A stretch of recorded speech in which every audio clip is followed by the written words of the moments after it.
Сегодня готовим молочное мороженое крем-брюле на палочке в шоколадной глазури. Оно готовится без сливок, но несмотря на это у мороженого нежнейшая текстура без кристалликов льда. В сочетании с шоколадной глазурью получается божественно вкусно. А рецепт приготовления очень простой и бюджетный. Сначала приготовим карамель. В кастрюле с толстым дном растопим 50 граммов сахара. Сахар насыпаем небольшими частями и топим до жидкого состояния.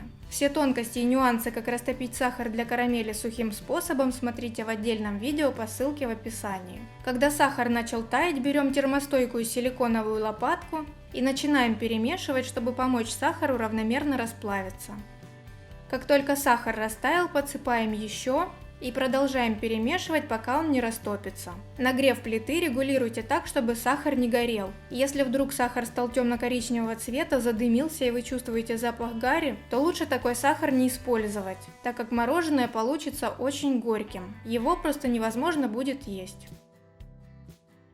Параллельно в другом ковшике соединяем 250 граммов молока с щепоткой ванилина и 50 граммами сухого молока. Перемешиваем и доводим смесь до кипения, но не кипятим, а сразу снимаем с плиты и вливаем тоненькой струйкой в растопленный сахар, постоянно помешивая. В этот момент плиту лучше выключить.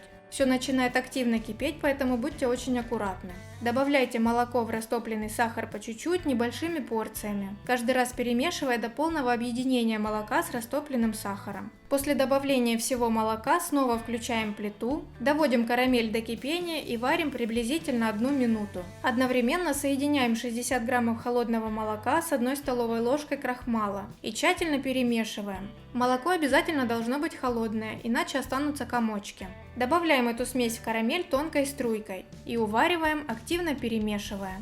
Когда крахмал начал срабатывать, карамельная масса начала густеть, перемешиваем до получения однородной консистенции. И после этого проварим еще 20-30 секунд на минимальном огне, чтобы ничего не пригорело. Снимаем кастрюлю с плиты и переливаем карамельную массу для будущего мороженого в кондитерский мешок. Я буду готовить мороженое на палочках в шоколадной глазури, и для этого воспользуюсь вот такой силиконовой формой. Можно просто перелить массу для мороженого в контейнер и заморозить. Также можно заморозить в вафельных или бумажных стаканчиках. Срезаем краешек кондитерского мешка и заполняем формочки подготовленной массой. Ставим форму на доску и убираем в морозильную камеру до полного замораживания. Когда мороженое полностью замерзло, извлекаем его из формочек и можно приступать к глазированию. Для глазирования берем растопленный молочный шоколад. Как правильно растопить шоколад, смотрите в отдельном видео по ссылке в описании. Для лучшей текучести в шоколад можно добавить немного растительного масла без запаха.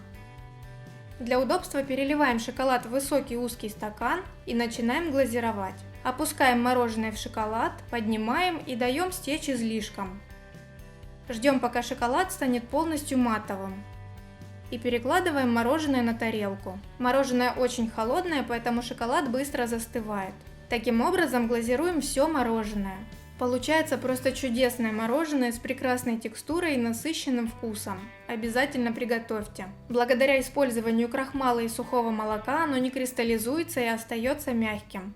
Делитесь в комментариях своими мыслями об этом рецепте и подписывайтесь на мой канал. А сегодня на этом все. До встречи в новом видео.